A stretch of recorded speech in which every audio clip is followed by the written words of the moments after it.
Dans cette vidéo, je vais vous raconter comment j'ai vaincu une maladie par la foi. Oui, vous avez très bien entendu, comment j'ai vaincu une maladie par la foi. Et si toi tu regardes cette vidéo et que tu es malade, tu as une maladie qui te dérange, j'aimerais que tu puisses écouter mon témoignage pour pouvoir savoir comment guérir cette maladie de manière conséquente. Reste jusqu'à la fin de cette vidéo pour connaître cette histoire qui m'est arrivée en décembre 2023.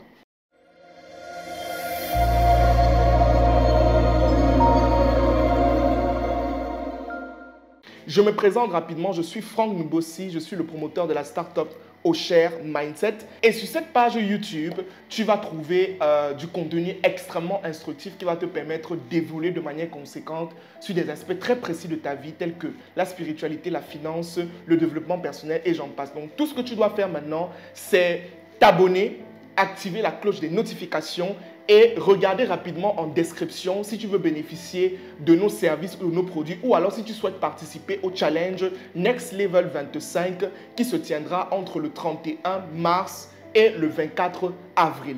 Donc, clique sur le lien qui est juste en commentaire et partage la vidéo bien évidemment. J'ai dit au début de cette vidéo que je vais vous raconter comment est-ce que j'ai vaincu une maladie à partir de la foi, d'accord? Quand je dis ça, ça peut paraître très bizarre, mais quand je vais expliquer, vous allez bien comprendre de quoi il s'agit. Décembre 2023, je regarde dans le miroir et quand je me regarde dans le miroir, torse nu, je me rends compte que j'ai un côté du pectoral, c'est-à-dire le pectoral gauche, qui enfle. Ça veut dire au niveau du téton, qui enfle. Et moi, je ne sais pas de quoi il s'agit. Bon, sur le coup, je néglige parce que je me dis, bon, après, ça va finir d'un moment à l'autre. Une semaine passe, 2 semaines passent et je me regarde dans le miroir et je me rends compte que ça ne fait que prendre de l'ampleur en fait, ça ne fait que gonfler de manière claire. Et là, je m'en vais voir directement ma maman, je l'appelle, je dis maman, j'aimerais te voir et tout et tout. Et on se rencontre, je lui montre et elle me dit mon fils, on doit aller à l'hôpital. Quand on part à l'hôpital, écoutez bien, hein, j'aimerais que vous écoutiez toutes les étapes pour savoir comment est-ce que j'ai vaincu cette maladie. Quand on part à l'hôpital, on fait d'abord les examens. On nous a donné le nombre d'examens qu'il faut faire. Mais avant de prescrire même les examens à faire, ma maman demande au docteur qui était là pendant la consultation, ça peut être quoi? Du coup, le médecin, vous savez comment les docteurs sont, vous allez m'excuser, mais je suis obligé d'en parler. Les médecins sont des gens que, certains médecins, hein, pas tous, ce sont des personnes que quand tu viens pour un problème, tu peux avoir le rhume, mais on te dit que tu as le cancer. Ça veut dire que tu commences à paniquer de tout, à tout bord et tout, ce qui n'est pas correct. Donc, ce qui se passe, c'est que le docteur nous dit, madame, bon, ça peut être un cancer du sein. Bon, sur le coup, moi, sur le coup, je me dis, mais comment le cancer du sein et tout? Et il dit, effectivement, ça prend les femmes, mais ça peut aussi prendre une minorité d'hommes de manière claire. On va faire les examens pour être approfondis. Quand je sors de l'hôpital avec ma maman, on arrive devant la voiture et je vois ma mère qui est en train de pleurer. L'âme commence à couler. Je lui dis, mais maman, pourquoi tu pleures? Elle me dit, mon fils, je ne veux pas te perdre. Je ne veux pas te perdre. Je vous parle d'une histoire authentique, d'accord? Je ne veux pas te perdre. Je veux que tu puisses vivre de manière conséquente. Je lui dis, maman, on vient juste de faire un petit diagnostic. Je vais vivre. Et même si c'est n'importe quoi, je vais guérir de manière conséquente. J'ai dit, je répète vraiment les mots que j'ai dit ce jour. Je lui ai dit, maman, je t'ai promis que je vais te donner une villa un jour. Et tant que je ne t'aurai pas donné cette villa, je ne vais pas me coucher dans la terre. Jamais de la vie. Elle m'a dit, mon fils, d'accord. Entre-temps, vous connaissez les mamans, elle a beaucoup paniqué. Mais moi, au fond de moi, il y a quelque chose qui me disait, ça va aller de manière conséquente. La vidéo n'est pas encore terminée, nous revenons dans quelques instants. Je tiens juste à t'annoncer rapidement que nous avons lancé un challenge qui s'appelle le challenge Next Level 25 qui commence à partir du 31 mars et se termine à partir du 24 avril. Pendant 25 jours, nous allons vous tenir la main pour que vous puissiez être discipliné et devenir la meilleure version de vous-même à travers des thématiques incroyables dans un groupe privé WhatsApp. Bien évidemment, nous allons parler de gestion financière, nous allons parler de productivité, nous allons parler de sport et d'hygiène alimentaire et nous allons parler aussi de gestion d'image.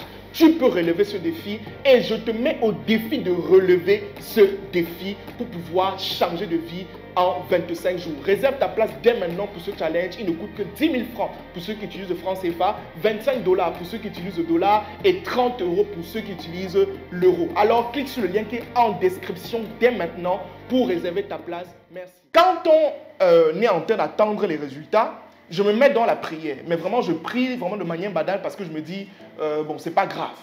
Et maintenant, quand on part maintenant prendre les résultats, on nous annonce effectivement que c'est un cancer du sein. Bon, sur le coup, au début, je panique et je me dis, Seigneur, qu'est-ce que c'est? Et je commence à regarder et me dire, mais je n'ai encore rien fait dans ma vie. Je n'ai encore vraiment rien accompli de manière claire. Tous les projets que j'ai, les gens qui me suivent, les gens qui comptent sur moi et tout, comment est-ce que je vais faire? Ma maman se met dans un état, elle commence à pleurer. Mais un esprit me dit, mets-toi en prière. Je me mets dans une période de jeûne de 3 jours. 3 jours de jeûne. J'entre dans une période de 3 jours à sec avec ma maman. On se met à prier. On a déclaré la santé. Nous avons dit que, dans mes prières, en fait, je disais, Seigneur, je déclare que ceci n'est pas un cancer et que cet examen est erroné. Je priais avec tellement d'assurance, avec tellement de foi. Et j'ai dit à ma maman, après la période de jeûne, j'ai dit, maman, on va aller refaire l'examen. On est parti, on a refait l'examen.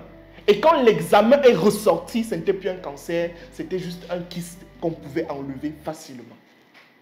Les gens vont trouver ça bizarre. Moi, je vous parle d'une histoire que j'ai vécue. D'accord? Et le jour maintenant de l'examen, le jour de l'opération, on a programmé l'opération, bien évidemment. Et on a remarqué que c'était justement un simple kyste. D'accord?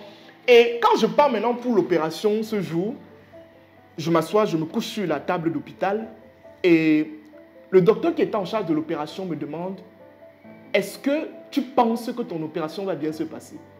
Mais je suis surpris de la question. Et il me dit « Non, réponds-le clairement. Est-ce que tu penses que ton opération va bien se passer ?» Je lui dis « Oui, je pense que mon opération va bien se passer et ça s'est même déjà bien passé. » Il me dit, d'accord, on peut commencer l'opération. On fait l'opération, anesthésie, et on retire justement le kyste qui était là. Bon, le kyste était causé par, d'après ce que le docteur m'a dit, par l'alimentation, ça veut dire les colorants et tout ce cas. Et vraiment, je vous exhorte à manger vraiment de manière saine. Et justement, pendant le challenge Next Level, qui aura lieu à partir du 31 au 25, nous allons mettre l'accent sur l'hygiène alimentaire et le sport, mais aussi la productivité et tout ce qui va avec. Donc, participez à ce challenge en cliquant sur le lien qui est tout simplement en description. Je continue mon histoire. Je sors maintenant de là, et quand je sors de là, je demande au docteur, pourquoi vous m'avez demandé de dire que mon opération va bien se passer avant le début de l'opération? Il m'a dit quelque chose d'incroyable. Il m'a dit, ce n'est pas moi qui te soigne, c'est toi-même qui te soigne, et moi je ne suis que celui qui vient concrétiser. Si au fond de toi, je répète ces mots, il dit, si au fond de toi, tu n'as pas accepté ta guérison, moi je ne peux rien faire de manière conséquente. Et ça m'a tellement touché. En fait, j'ai compris que c'est moi-même qui m'étais guéri avant même qu'on ne fasse l'opération. C'est la raison pour laquelle je vais vous exhorter. Je vais vous exhorter, s'il vous plaît. Si vous êtes malade, vous avez une maladie bizarre, vous avez un cancer, je ne sais pas quoi, les amis, acceptez d'abord votre guérison. Voyez d'abord votre guérison avant d'aller pour n'importe quelle opération, pour prendre n'importe quel médicament. Je vous garantis, et je vous le dis avec la plus grande assurance, que si vous n'avez pas la foi, vous n'allez jamais guérir.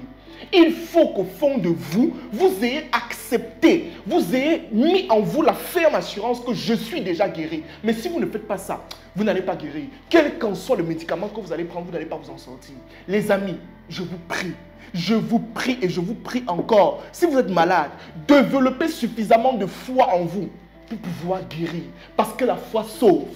Avant le médicament, il y a la foi. D'accord? Maintenant, le médicament ne vient que pour concrétiser ce qui a déjà été établi dans le monde visible, dans le monde invisible. Est-ce que vous comprenez ce que je suis en train de dire? Voilà comment j'ai vaincu cette maladie avec la foi. Si je n'avais pas fait ce jeûne, je ne suis pas sûr que le ciel allait accepter que je sois encore devant vous, actuellement devant une caméra. Il faut à un moment donné que vous compreniez l'importance de la prière, que vous compreniez l'importance du jeûne, que vous compreniez l'importance de la foi. Parce que si vous n'avez pas la foi, je vous garantis que vous n'allez rien accomplir. Que ce soit dans votre business, que ce soit dans votre famille, que ce soit dans votre mariage, que ce soit avec vos enfants, que ce soit dans vos n'importe quoi, dans tout ce que vous faites dans la vie. Gardez la foi. Gardez la foi. Même s'il y a une situation difficile, ne vous lamentez pas directement. Oui, vous pouvez vous lamenter quelques minutes, mais après, levez rapidement la tête et développez suffisamment de foi en vous pour pouvoir avancer de manière conséquente. Voilà le message que je voulais vous passer dans cette vidéo. J'espère que vous allez prendre de la graine et que cette vidéo va faire le tour du monde pour guérir tous ceux-là qui sont malades et qui veulent avoir la guérison de manière claire. Je déclare au nom de Jésus que la maladie que tu as aujourd'hui va guérir et elle va passer. Tu seras en bonne santé. Dans le nom de Jésus, j'ai prié. Amen, amen, amen.